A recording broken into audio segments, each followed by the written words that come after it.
నమస్కారం అండి. సో అది ఇప్పుడు మనము జగిత్యాల జిల్లా కోరంట్ల మండలం గ్రామం ఏంటి సార్? జోగనపల్లి గ్రామంలో ఉన్నాము. సో ఈ గ్రామంలో ఏంటంటే ఇక్కడ పాస్టర్లు అంటే ఈ గ్రామంలో ఒక చర్చ్ కూడా లేదు. సో ఇక్కడ అందరూ కూడా హిందువులు ఉంటే పాస్టర్స్ కేవలం దళితుల్ని అమాయకులు మాత్రమే టార్గెట్ చేసి వాళ్ళ ఇంటికాడికి వెళ్ళి ప్రార్థనలు చేస్తున్నారంట. అంటే అసలు నాకు కరెక్ట్ ప్లాన్ చెప్పండి సార్, అసలు ఏం జరుగుతుంది ఇక్కడ ఈ గ్రామంలో?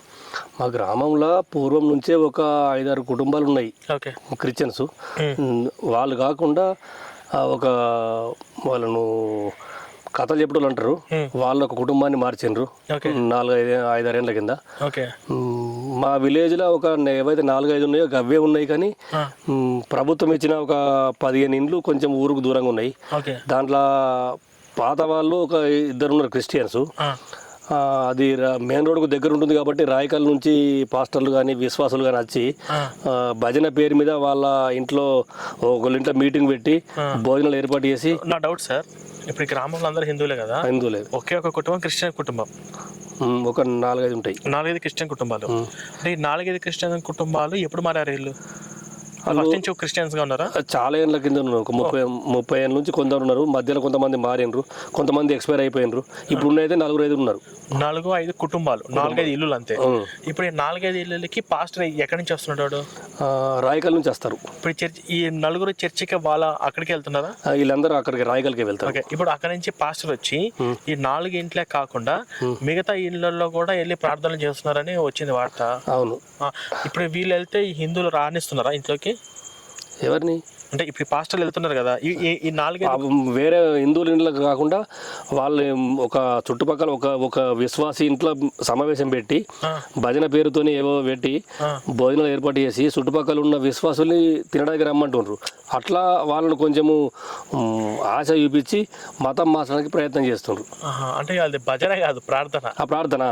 మన దాన్ని భజన, ప్రార్థన. ఇప్పుడు ప్రార్థన అని చెప్పి భోజనాలు అనే కార్యక్రమంతో చుట్టుపక్కల ఉన్న వాళ్ళందరూ కూడా పిలుచుకొని వస్తున్నారు. ముఖ్యంగా ప్లేట్లలో కట్టుకుని ఒక 10-20 ఇండ్లు వాళ్ళకు ఎక్కువ ఆశ చూపించి మార్చడానికి స్లోగా వచ్చేసరికల్లా మనం ఇక్కడ ఒక 3 రోజులు స్టే చేసి ఈ గ్రామంలో కాకుండా వేరే గ్రామాలలో చర్చిలు ఉన్నాయి, క్రిస్టియన్స్ ఎక్కువ ఉన్నారని చెప్పారు కదా, మనం అక్కడ దృష్టి పెడదాము. అసలు వాళ్ళు ఎందుకు ఆ మతం నుంచి బయటికి రారో, ఎలా గర్వప్స్కారో చూద్దాం. వాళ్ళు అవుతారు, నాకు నమ్మకం ఉంది. వాళ్ళు ఎలా బయటకు తీసుకురావాలి, ఎవరికి ఎట్లా చెప్పాలనేది మనకు తెలుసు. కాబట్టి అక్కడ ఉన్న ఇక్కడ నుంచి మనం ఈ గ్రామంలో ఒక వాట్సాప్ గ్రూప్ క్రియేట్ చేసి మనలాంటి ఐడియా భావజాలం కలిగిన మనలాంటి హిందూ యువకులు ఎవరు ఉండరు కదా, వాళ్ళందరినీ గ్రూప్లో యాడ్ చేసి ఎప్పటికెప్పుడు మన ఎక్స్కేషన్ వచ్చే వీడియోస్ అన్ని చూపిస్తుంటే వాళ్ళకి అర్థమైపోతుంటుంది. ఓహో అవునా ఈ మతం మీద అర్థమైపోతుంది. అర్థమైపోయిన తర్వాత వాళ్ళు కూడా వాళ్ళ ప్రాంతాలలో మీటింగ్, ఇప్పుడు మీరు నన్ను ఇక్కడ వరకు ఎలా పిలిచారు, నన్ను ఏదో ఒక ఛానల్లో వీడియోలో మీటింగ్ చూడబట్టే కదా. సో ఇప్పుడు వాళ్ళు కూడా ఆయా ప్రాంతాలలో మీటింగ్స్ ఏర్పాటు చేశారనుకోండి, మనం మీటింగ్ పెడతాం. మేము సహకరిస్తామండి తప్పకుండా. మా వీలైనంత మట్టుకు ధర్మం కోసము దేశం కోసము సమయాన్ని కేటాయించే ప్రయత్నమే చేస్తాం. ఓకే సార్, జై శ్రీరామ్. ఓకే, ఇక్కడ ఏంటంటే ఈ తాండాలో క్రైస్తవంలోకి వెళ్ళి ఇటువంటి పిల్లలు. మీరు ఏం పేరు? ఈ పేరు? నీ పేరు? నాని. నీ పేరు? అందరూ హిందువులేనా? ఓకే, ఇక్కడ ఏదైనా పాస్టర్లు వస్తారా మతం మార్చి మీకు ఏదైనా వచ్చారంట కదా? అవునా, సరే. ఈ తాండా పేరేంటి, గ్రామం పేరు? కల్లూరు. ఈ కల్లూరు అనే గ్రామంలో 3 క్రైస్తవుల నుంచి వెళ్ళి మళ్ళీ బయటకు వచ్చారో లేదో తెలియదు. 3 అయితే చర్చికి వెళ్తున్నారని తెలిసింది. సో ఇప్పుడు వాళ్ళ 3తో పాటు వాళ్ళ కొంతమంది చర్చికి వెళ్తున్నారు. ఎంతమంది వెళ్తున్నారు చర్చికి? ఓకే, సో మనకు తెలిసిన సమాచారం ప్రకారం అయితే ఈ గ్రామం మొత్తంలో 3-4 చర్చికి వెళ్తున్నారంట. సో ఇప్పుడు మనం వాళ్ళతోటి మీటింగ్స్ అరేంజ్ చేసి చెప్తాం. అంటే చాలామంది ఇప్పుడు ఈ తాండాలో ఉన్న వాళ్ళు ఒక 4-5 కుటుంబాలు చర్చికి వెళ్తున్నాయి కదా, వెళ్ళి వచ్చిన వాళ్ళు ఉన్నారా, ఇంకా వెళ్తున్నావా? వెళ్ళి చర్చి మానేశారు. వాళ్ళందరూ ఎట్లా వెళ్ళారు? ఇట్లాగా మేము వచ్చి మాలాగా చెప్పేటోళ్ళు లేకపోవడం వల్లనే కదా. ఇప్పుడు మేము ఇక్కడికి వచ్చి అసలు హిందుత్వం ఏంది, అసలు చర్చికి వాళ్ళు ఎందుకు వెళ్ళారు, వెళ్ళడానికి గల కారణాలు ఏంటి, ఏ సందర్భంలో వెళ్ళాల్సి వచ్చిందని చెప్పేస్తే కదా. అలా చెప్పేవారు లేకపోవడం వల్ల ఏమవుతుందంటే ఈ మత మార్పిడి బుటాలు ఇక్కడికి వచ్చేసి మా ఏసు తప్ప వేరొక దేవుడు, మా ఏసునాం అని చెప్పి ఇక్కడికి వచ్చి తీసుకొని మారుస్తూ ఉంటారు. ఇటండి అమ్మ, ఫ్రంట్కి వచ్చేయండి. ఇప్పుడు మనం ఇక్కడికి ఎందుకు వచ్చామంటే మన గ్రామంలో ఇక్కడ ఉన్న వాళ్ళందరం కూడా మనమందరము సంతోషంగా ఉండాలి అంటే అది మనం ఒక హిందూ ధర్మంలోనే మనం సంతోషంగా ఉండగలుగుతాము. అవునా కదా పిల్లలు, చెప్పండి. అవునా కదా? నువ్వు చెప్పు. మన హిందుత్వం వదిలిపెట్టి వేరే మతంలోకి వెళ్తే మనం సంతోషంగా ఉండగలుగుతామా? ఉండలేము. నిజం చెప్పు. వాళ్ళు క్రైస్తవులు అనే వాళ్ళు మన ప్రసాదాలు తింటారా? మన దేవుడుగా పూజిస్తారా? ఇప్పుడు నిన్న మనము వినాయక చవితి జరుపుకున్నాం అనుకో, ఒక్క క్రైస్తవుడు అన్న హిందువులందరికీ హ్యాపీ వినాయక చవితి అని చెప్తారా మనకు? రేపు వచ్చే క్రిస్మస్ మనకు అవసరమా? ఇక్కడ ఉన్నటువంటి పేదవాళ్ళను, అమాయకులను, కూలినాలి పనిచేస్తున్న వాళ్ళను, దళితులను వీళ్ళందరికీ మాయ మాటలు చెప్పి మభ్య చేసి మతం మార్చడానికి వచ్చారా పాస్టర్లు ఏమంటారు తెలుసా రావడము? ఇది ఫస్ట్ వాళ్ళు చెప్పేది ఏంటంటే ఇది మంచి మార్గము, పరలోక మార్గము, మేము తాగుబోతులో ఉన్న వ్యభిచారం రౌడుల్లో మార్చడానికి వచ్చాము, అదే కదా చెప్పేది, అదే కదా. ఇలా చెప్పి ఏం చేస్తున్నారు ఈ మత మార్పిడి ముఠాలు? ఫస్ట్ చేసుకునే స్కెచ్ ఏంటంటే విగ్రహారాధన మహాపాపము, విగ్రహారాధన మా దేవుడు ద్వేషిస్తున్నాడు, ఫస్ట్ ఇది చెప్తాడు. అంటే ఏది? ఏ విగ్రహారాధన? మనం పూజించే మన దేవుళ్ళను విగ్రహారాధన మహాపాపం అని చెప్పేసి వాళ్ళు దూషించరా? ఆ తర్వాత వాళ్ళ నెక్స్ట్ స్టెప్ ఏంటి? మీ చేత బొట్టు తుడిపించడము, గాజులు తీపించడము. ఆ క్రైస్తవులు చూడండి, వాళ్ళకి ఎవరైనా మలుపులు పెట్టుకుంటారా? వాళ్ళు బొట్టు పెట్టుకుంటారా? వాళ్ళ ఇంటి బయట ఏమైనా ముగ్గు ఉంటుందా? గడపకి పసుపు ఉంటుందా? సో వాళ్ళ యొక్క అల్టిమేట్ టార్గెట్ ఏంటంటే అమాయకుల్ని, హిందువుల్ని మతమార్చి చర్చికి తీసుకెళ్లడము.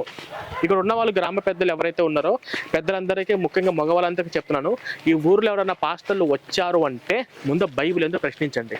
మీరు ఎందుకు వచ్చారు? ఈ గ్రామంలో పెద్దలు ఎవరండి? ఎవరున్నారు? ముఖ్యంగా యూత్ పిల్లలు ఇట్లని చెప్తా, పిల్లలందరూ మీరు జాగ్రత్తగా ఉండాలి. మీకు ఏం చెప్తా తెలుసా?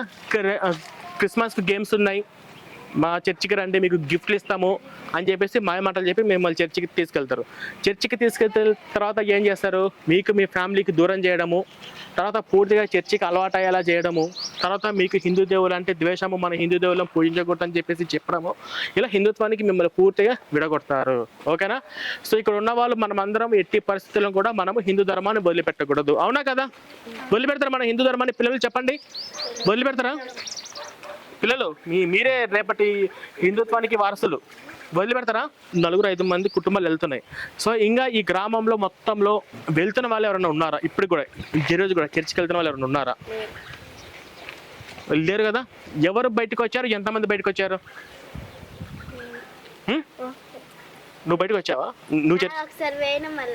నువ్వా? ఇట్రా, ఇట్లా పట్టుకో. అవునా? వాళ్ళు పోయినప్పుడు సంబరకు పోయింది, వచ్చింది కదా. వాళ్ళకేం తెలుసుంటది ఇప్పుడు? సరే ఇట్లా పోయినప్పుడు బిడ్డ పోతుంది, ఏముందమ్మా. సో ఇప్పుడు అంటే చర్చికి ఎన్నిసార్లు వెళ్ళావు? ఒకసారి చర్చిలు ఉన్నా మళ్ళీ వచ్చింది. అంటే ఒకసారి నువ్వు వెళ్ళావా? నీ అంతటా నువ్వే వెళ్ళావా? ఎవరైనా పిలిచారా? కాదు, మా పాపలు ఉన్నారు. అంటే మీ అమ్మ వాళ్ళ చర్చికి వెళ్తుంటారా? సరే ఇదిగో, ఇది శ్రీకృష్ణ పరమాత్ముడు, తీసుకో.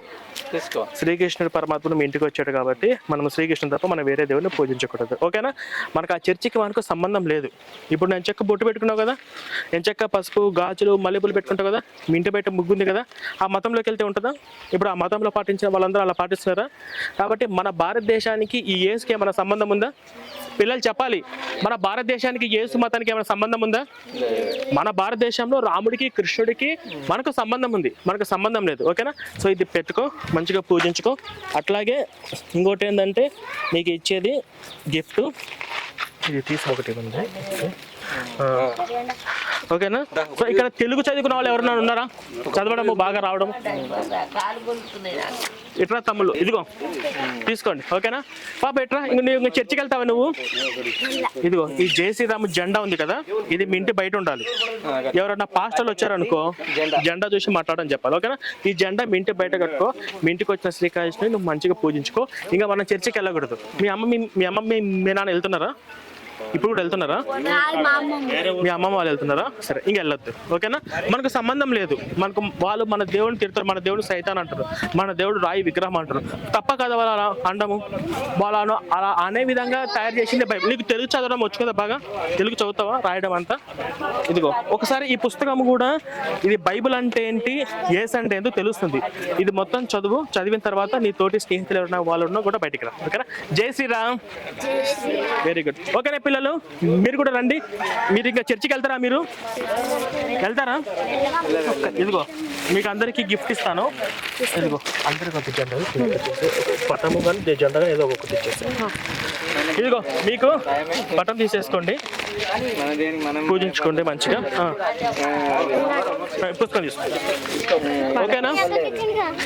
ఇది ఓన్లీ పిల్లలకే. సరే తమ్ముడు, ఈ గ్రామం మొత్తంలో ఈ తాండాలో బాబు మీరు గుర్తుపెట్టుకోండి, మీకు తెలుగు మీకు ఎక్స్కర్షన్ బుక్లెట్ ఉంది కదా, తీసుకోండి. ఇక్కడ ప్రతి ఒక్కరి ఇంటి బయట వద్దు, అందరికి ఒకసారి వచ్చింది కదా మళ్ళీ ఇది ఏం లేదు. ఇదిగో ఈ జెండాలు అందరి దగ్గర ఉండాలి సార్. ప్రతి ఒక్క ఇంటి బయట జెండాలు ఉండాలి. ఇక్కడ పాస్టర్ ఇక్కడ అడుగు పెట్టంగానే అసలు ఎందుకు వస్తారు, ఇక్కడ మీకు ఏం పని అనే విధంగా మీరు ఉండండి. సో ఖచ్చితంగా ఇక్కడ ఎవరైతే క్రిస్టియన్లోకి వెళ్ళారో వాళ్ళందరినీ మీరు బయటకు తీసుకురండి. అమ్మ చెప్పింది మీరు రండమ్మా. ఇక తప్పు చేస్తాం, ఇక్కడ తప్పు జరుగుతుందా? రండి, జెండా ఒకటి ఇచ్చేసి. ఓకేనా? జెండా అందరూ తీసుకోండి, పెట్టుకోండి. ఓకేనా? చాలు చాలు, క్లోజ్ చేయండి. ఆ ఫొటోస్ లేవు ఇంకా, మనం ఇంతవరకు చాలు. మీరు కూడా రండమ్మా, తప్పేముంది. దేవుడి పటాలు ఇచ్చాము. ఒక నిమిషం మీ ఇంట్లో లేవా? పూజించుకోవడానికి లేవా? అవునా?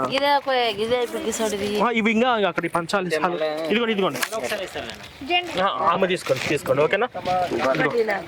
ఇంకా లేవమ్మా, మీకు జెండా ఇచ్చాం కదా, మీరు రండమ్మా. మీరు రారా? దేవుడి పటం ఒకటి ఇస్తున్నాను. ఓకేనా? ఇక్కడ దేవుడి పటాలు అక్కడ ఇచ్చేసేసి వాళ్ళు కదా. జెండాలు లేవు, ఏం లేవు, క్లోజ్. మళ్ళీ మనకి మీటింగ్ ఎక్కడ ఉంది? మా ఊర్లే.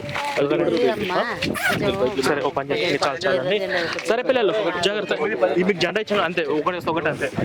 ఓకేనా? సరేనా బాబు? ఈ గ్రామంలో మీరే ఉన్నారు కదా, మీరు ఈ జెండాలు 20 రూపాయలు, ఒక రోజు 2 రోజులు కూలిపోయినా అందరి ఇంటికి వస్తుంది. మన హిందూ ధర్మాన్ని మనం కాపాడిన వాళ్ళు అవుతాం. ఇక్కడ పాస్టర్లు ముఖ్యంగా రానికూడదు. మీరున్నారు యూత్ పిల్లలు, బాబా చదవండి. ఆ క్రైస్తవ మతము ఈ క్రిస్మస్ సీజన్ లో వాళ్ళు ముఖ్యంగా టార్గెట్ చేస్తారు. వాళ్ళు ఎట్టి పరిస్థితుల్లోనూ మన మాటలు వాళ్ళు అవ్వకూడదు. ఇక్కడ ఎవరైతే 3 కుటుంబాలు చర్చికి వెళ్ళారు కదా, వాళ్ళు ఒకసారి వెళ్ళి పలకరించండి. వెళ్తున్నారా లేదా, వెళ్ళకుండా చేయండి. థ్యాంక్ యూ అండి.